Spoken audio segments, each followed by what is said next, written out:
Good morning दोस्तों। आज चलिए हम लोग पढ़ेंगे क्लास 10 का इकाई 5 समांतर श्रेणी अर्थमेटिक प्रोग्रेशन। इसको समांतर श्रेणी के इंग्लिश होता है अर्थमेटिक प्रोग्रेशन, अर्थात शॉर्ट में इसको एपी कहते हैं। शॉर्ट में एपी कहते हैं।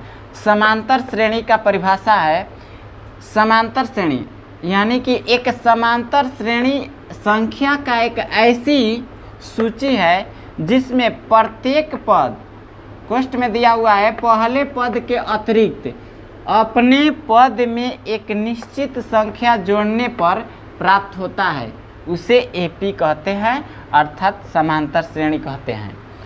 अब एपी में जैसे हो गया A1, A2, A3, A4 ऐसा ही चलते जाता है, लास्ट तक हम लोग चलते हैं तो AN होता है। इसको प्रथम पद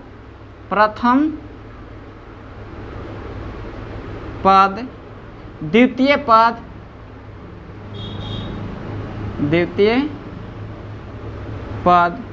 तृतीय पद चतुर्थ पद ऐसा ही लास्ट तक एन पद कहते हैं। इसको पद से सूचित करते हैं, जैसे A1 होता है, A2 हो गया, A3 हो गया, A4 हो गया, चलते जाते हैं, लास्ट में जब जाते हैं AN हो जाता है, इसको लास्ट टर्म कहते हैं। ठीक है। अब होता है इसका जैसे कि एग्जाम्पल देख लीजिए, इसमें एक निश्चित संख्या ले लेते हैं जैसे कि 3।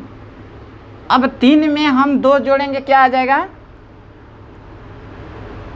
5 यानी कि 5। 3 में 2 जोड़े 5, फिर 2 जोड़ेंगे कितना हो जाएगा 7 यानी कि एक निश्चित संख्या जोड़ रहे हैं। जैसे इसमें भी 2 जोड़े हैं, फिर 2 जोड़े हैं, फिर कह रहा है कि इसमें कहा है कि एक समांतर श्रेणी संख्या का एक ऐसी सूची होती है जिसमें प्रत्येक पद यानी कि प्रत्येक पद पहले पद के अतिरिक्त पद में अपने पद में एक निश्चित संख्या, जैसे कि इसमें 2 जोड़े, फिर इसमें 2 जोड़े, साबित हो गया, फिर इसमें 2 जोड़ेंगे कितना हो जाएगा 9, इसी तरह से इसमें 2 जोड़ेंगे 11 हो जाएगा, फिर लास्ट तक ऐसे ही चलते रहता है, जहाँ तक ले जाना है जाते रहता है, 2-2 जोड़ते जाएंगे। इसी को एपी कहते हैं अर्थात अर्थमेटिक प्रोग्रेशन समांतर श्रेणी कहते हैं।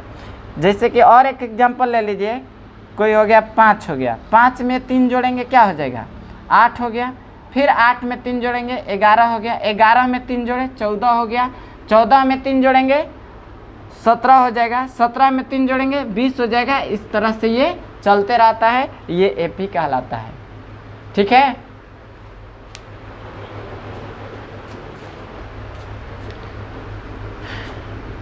सार्वअंतर कॉमन डिफरेंस, यह एक निश्चित संख्या एपी का सार्वअंतर कहलाती है जिसे डी द्वारा सूचित किया जाता है। मतलब कि कह रहा है कि यह एक निश्चित संख्या एपी का सार्वअंतर कहलाती है।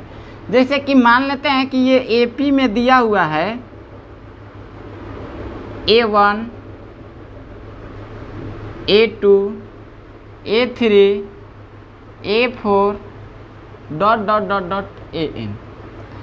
इसका कह रहा है सर्वअंतर यानी कॉमन डिफरेंस, सबका अंतर क्या होना चाहिए समान होना चाहिए। एपी का यह एक निश्चित संख्या होता है, जो कॉमन डिफरेंस होता है एक निश्चित संख्या होता है जो एपी का सर्वांतर कहलाता है। मतलब ये कि डी बराबर इसे जिसे डी द्वारा सूचित किया जाता है, मतलब कि डी द्वारा सूचित करते हैं। अब होता है जैसे कि डी बराबर क्या होता है सर्वांतर, मान लेते हैं कि ले लेते हैं सर्वांतर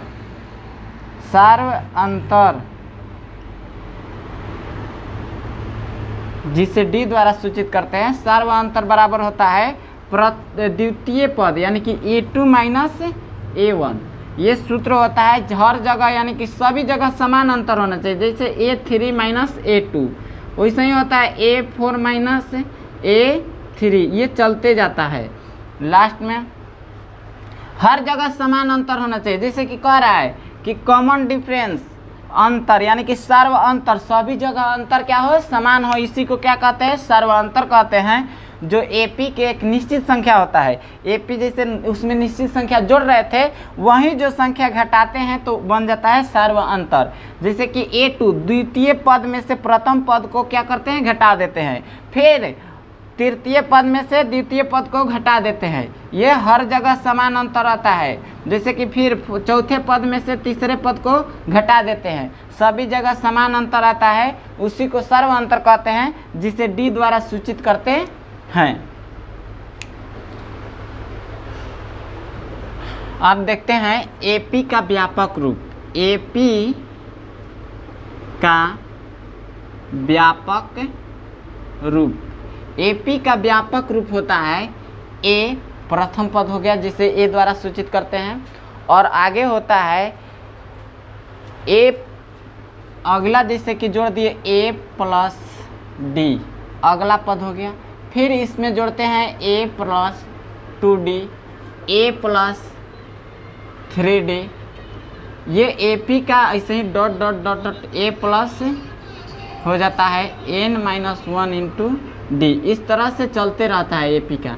जैसे कि प्रथम पद हो गया, द्वितीय हो गया, तो 2 - n इसी सूत्र से बनता है। ये एपी का व्यापक रूप कहलाता है। इसका सूत्र होता है, जैसे कि एपी का व्यापक रूप में निकालना है तो an बराबर सूत्र होता है a plus n-1 into D.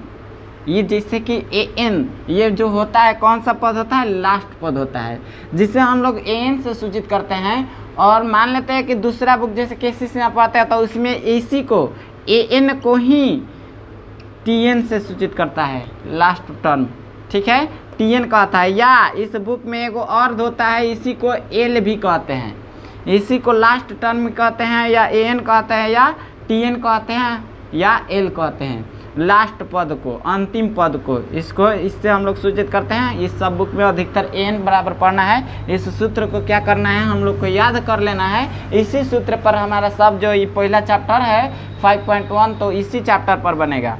an बराबर होता है a plus n-1 into D. ये जो होता है a क्या है, a जो है प्रथम पद है, a प्रथम पद, और n क्या है, n संख्या है, पदों की संख्या, n पदों की संख्या है। और d हो गया सर्वांतर, d क्या हो गया, सर्वांतर, सर्वांतर d कहलाता है। इस सूत्र पर हम लोग कोई भी मैथ रहेगा 5.1 के तो इसको बना लेंगे। इसी पर हम लोग सब ये हल करेंगे। इसका थ्योरी है 5.1 का थ्योरी।